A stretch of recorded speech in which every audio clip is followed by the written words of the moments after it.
I'm wondering if we can rewind a little bit to 2006. Mm-hmm. So let's think the economy had seen better days at that point. Yeah. Even though there were rumors in the air that things were going to topple, but some people chose not to believe and some people did.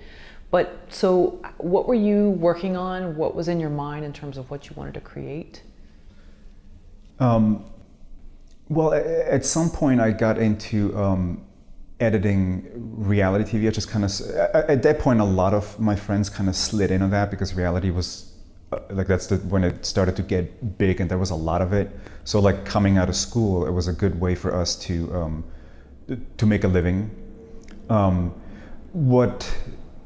I got a lot out of that. Just being able to, I was able to make money and then use that to work with writers, hire writers, actually pay writers to write stuff. Sure. Again, to finance sizzle reels, besides all the other things you learn doing that, working in TV, obviously. Yeah.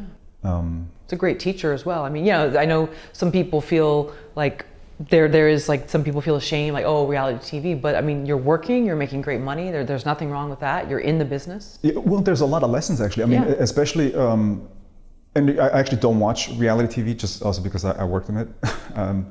But I've heard that as well, yeah. Well, the thing is, like, you really, more so than in scripted, you really learn how to, especially as an editor, you learn how to shape stories. Because on a scripted show, well, as the name implies, there's a script. So the story is there when they shoot it. In reality TV, there's no story. They just shoot everything and then it gets shaped in post. And I mean, at this point, everyone knows that reality shows, they're not real. Sure. It's like these stories are fake. So editing reality, you learn a lot about just creating character arcs, structuring things. So I think it actually made me a better storyteller, just working with writers. It also makes you a better director because, I mean, editors in general, they, you as an editor, you really know, once you've been doing it for a while, what shots you need to get to tell the story. And what shots you don't need to spend time on because in your head, you already know we're not going to use that. And again, I think in reality, even more so than, because you have to look for good shots because everything's just shot on the fly as opposed to a scripted show where everything's again more structured, where the shot you get is the shot you're going to use because someone else has decided. When in reality TV, where everything happens in post, as the editor, you're again sort of creating the shots, because 95% of it is not usable. So it helps with that. It just makes you a more efficient director when you're on set. And also, like, and I say this a lot too, it kind of, it gives you thick skin. Because when you're in film school and you're young and like you feel like everything you do is great, you don't want to get, criticism hurts a lot and you feel like everyone else is wrong and this is great. If I had done a movie straight out of college, that would have been brutal, just because, again, it's a collaborative effort. So there's so many people giving input, but working in TV, and especially as an editor, where your work gets not criticized, but like noted by producers and executives at networks every single day. And sometimes the notes you get, especially from the networks, they're not very nice. They're really they're kind of insulting. And early on when you start out, you're like, who are these people? This is so mean. But you do that for 10 years. At some point, your skin is so thick. It's just, sure, we'll do that. And so when you're then allowed to make something else like a movie, you got the tools to work in a more in a collaborative environment like that. It's especially hard because it's a creative thing. Because it's a creative job, it's inherently personal. And especially if it's something that you developed, that like a script or a story that literally came out of your brain, and people start improving it or putting their own stamp on it, which is just how these things. That's just how these things go. I'd say straight out of college, that stuff would have been hurtful. There would have been a less positive experience. Now it's just you're used to it. You know that's how these things get made. So I mean, while I don't watch reality TV, I think it was as much a boot camp that prepped me for making a film like this than film school, if not more so. You know, that's interesting. Plus, you're working under pressure. Yeah. And so many people think of the creative process. Well, I don't want to be rushed, or I don't want, you know. But at some point, people have to wrap things up, you know. Oh yeah. And, yeah. So I don't know how many hours you were working at the time. Let's say if we went back to 2006 ish, 2007, how many hours were you working a day? Well, as an editor in TV, you're sort of on a 10-hour shift. So the days are pretty long, but also you're doing freelance, so it's like you have a lot of time off. Meaning you do, usually it's like, you know, you do a gig that's a month long, or you get hired for 2 months. Sometimes you're lucky and it's a 3-month gig, but then once that's done, you're looking for a new job. So oftentimes, even though the days are long, you then have a month off, you know. But yeah, where it's 10 hours is how long we're. Usually it's like people come in at 9 or 10 and you leave at 7. Oh, okay. So 7 there's or 8. Oh, yeah. So there's no real time for you to actually be creative on your own stuff at that time. But I'm sure at some point you were thinking of, I want to do my thing down the line here. Well, no, you do it at the same time. I mean, you just don't sleep. Ah, okay. Yeah, I think because even now I sleep like 4 to 5 hours, which is pretty nuts. But like I think it just started around that time, because when I came home, that's when I had time to work on other stuff, be it working with writers on scripts, you know, or doing sizzle reels, pitch reels for these things. That's stuff that happened between 7 and 3 a.m. You know? Wow. Yeah. My hat's off to and you. that's just stuck. I mean, I go to bed now at 2, 3 in the morning every day. It's really crazy. Wow. Yeah, it's probably not healthy, That's but pretty amazing. your body just gets used to it.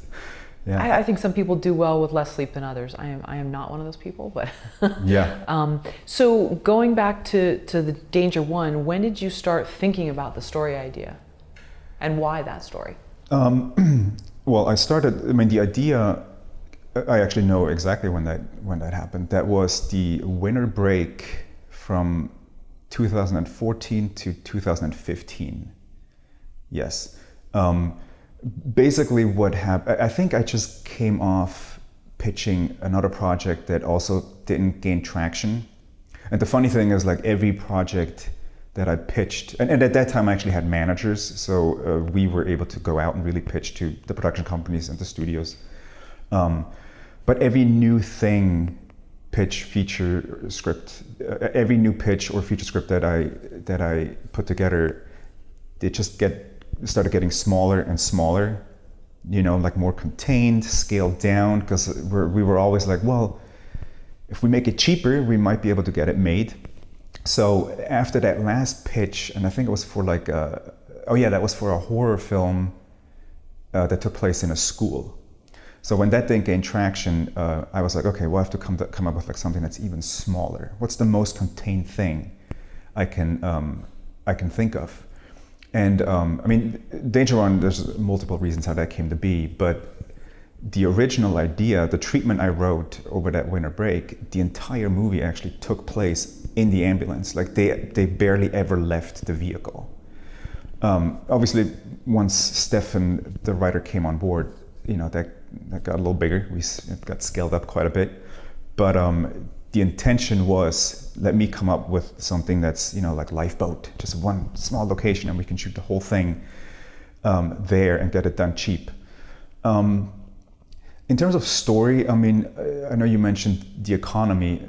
That was one of the, that was sort of like what gave us the context, because the movie is sort of about, like, you know, capitalism and like working men and working women struggling to get back on their feet in an economy that's sort of, you know, rigged against them. Because we wrote this in the aftermath of the Great Recession. So it had ended, I think, like 2 years officially.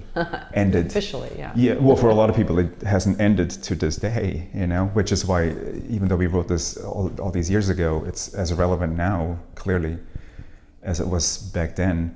But during that time, you still read a lot about, like, people just struggling, you know, like people having to work multiple jobs, still not being able to feed their families, not knowing how to pay their rent. At the time, I lived in downtown, and I saw like just on my parking lot outside how there were more and more vans of people, entire families living in these vans.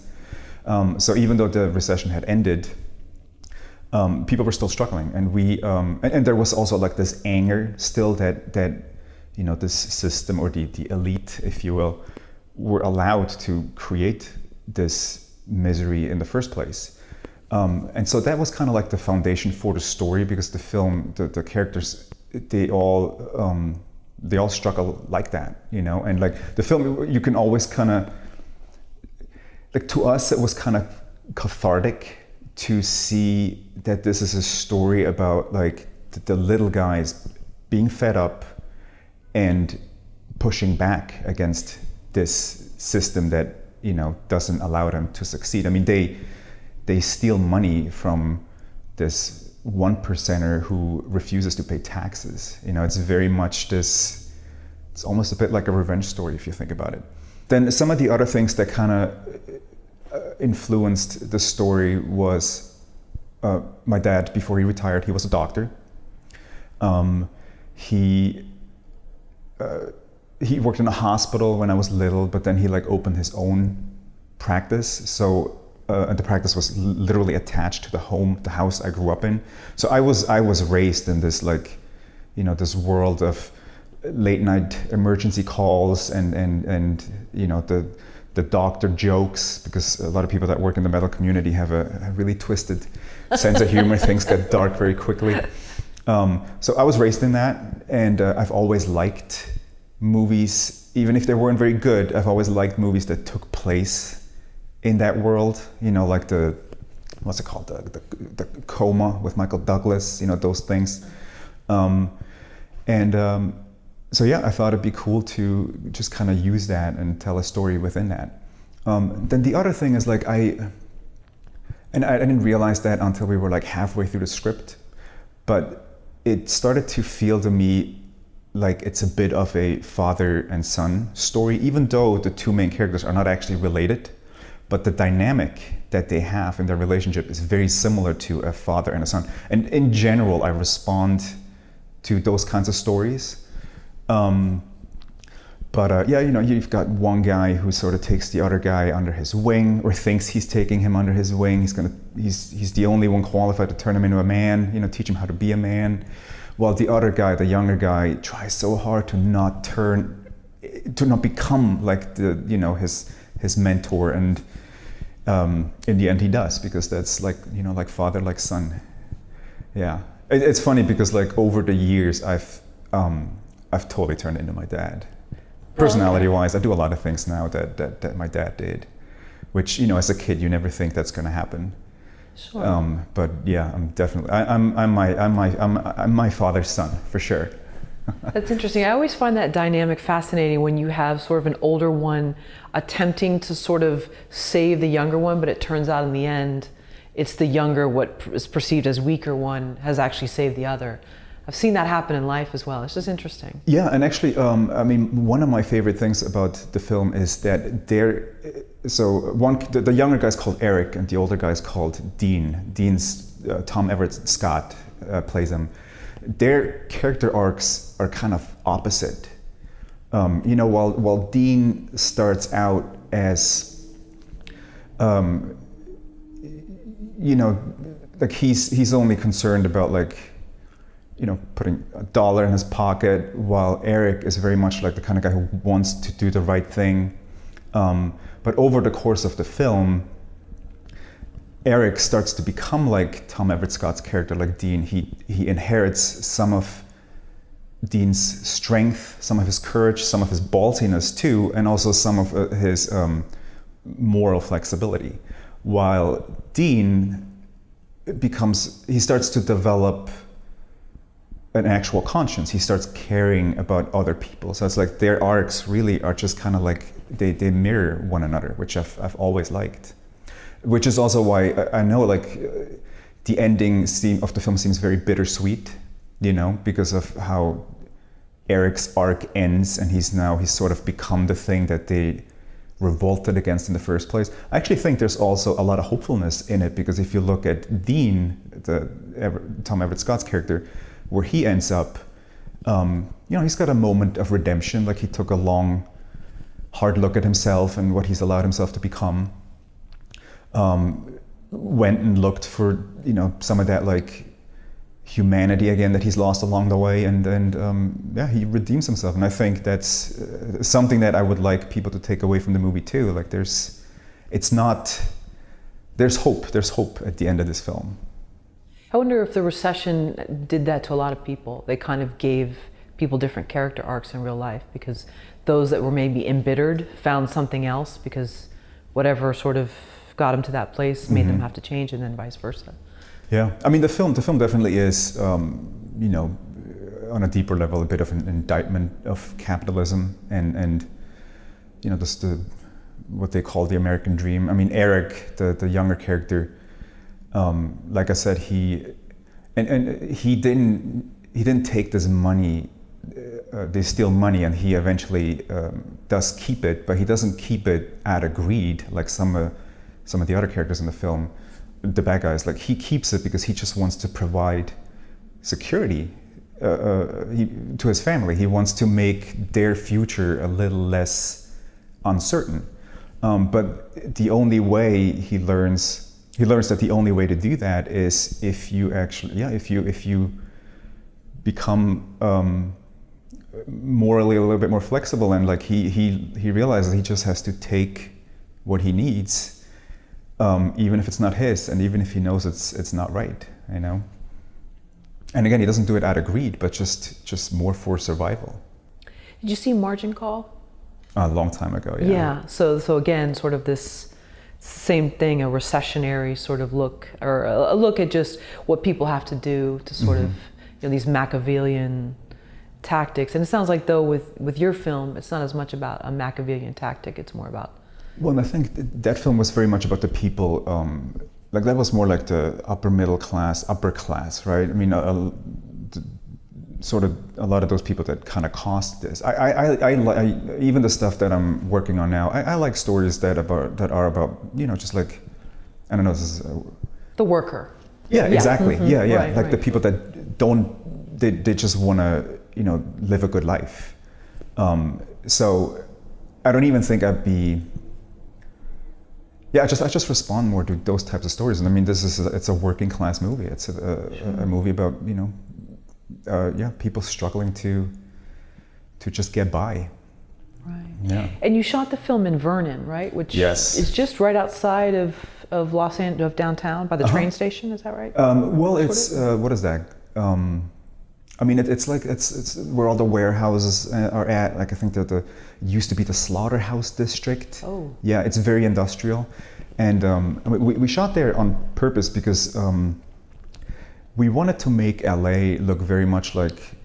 We wanted to kind of give it a new look, because I feel like a lot of movies and shows that take place in LA, they all kind of look the same and feel the same. So we deliberately went somewhere that looked very much not like LA. Also because the fictional ambulance company in the movie, it's not a good company. Like, they have no money. They're not gonna. It's not the kind of company that can afford to open business in Beverly Hills. So like, it felt very much like, with what they have, they're gonna be in an area a little bit more like, like Vernon, and it gave the film, a very unique look. I mean, people ask me all the time, like, where did you guys shoot this? This wasn't in LA, right? Yeah. But it's like 5 miles or something from. I mean, at the time I lived in downtown, it was like a 10-minute commute for me. Yeah, yeah. And most of the shots are at night. Mostly night shots. Yeah, the whole thing takes place over one night. Okay. Yeah, it starts with Eric going to work, beginning of his shift, the night shift, and ends with him coming back home in the morning. And so how many ambulances did you rent, or you just had a few external, the interior of course is... No, there's 2 in the movie, and we had 2. So how did that go? Obviously our budget was pretty low, so we had to go look for an ambulance that we could afford. So I think they found one ambulance how did that go? Yes, you know what? One we rented there's all these places in LA that rent out picture vehicles. So they found one that kind of looked like what we were going for, and that was affordable. And then the trick was we had to find one that looked like it, and we had to buy that one and then repaint it. So yeah, it would look the same because it's the same, they're at the same company, but also because occasionally one ambulance would stand in for the other ambulance. Like you know what I mean? Like one ambulance, if one ambulance was being used elsewhere, the second ambulance had to pretend to be the main ambulance. So they really had to look alike. So I think they found one in somewhere upstate, and yeah, from a private owner. They drove it down, repainted it, and that was our main ambulance. And actually, I forgot who, someone in the crew ended up buying it at the end of the shoot, and he's actually driving around in it. It's like his main vehicle. I think it's because he goes to like a lot of festivals and stuff. So this is like his van now. How cool. Yeah, but it still has all the color, everything is still on it, looking exactly like it does in the movie, which is pretty funny. And the interior shots are all an actual ambulance, or you've recreated it in another room? No, that's the ambulance. I mean, we all the interior stuff we shot. So you know, like how in the movie, a big chunk of the movie takes place in the garage, the Turbo Elite garage, which is their like headquarters, which was just this old warehouse in Vernon. So what we did for all the interior scenes of the actual ambulance, even when they're driving around, we parked that ambulance inside that warehouse, and we put, like in the old days, rear projection screens around the windows. And then we had there's a bunch of people on the side with like, you know, just shaking it, and that's how we shot. All the driving that takes place inside, even when you see the outside, was done on that crappy, hot, fly-infested warehouse in Vernon.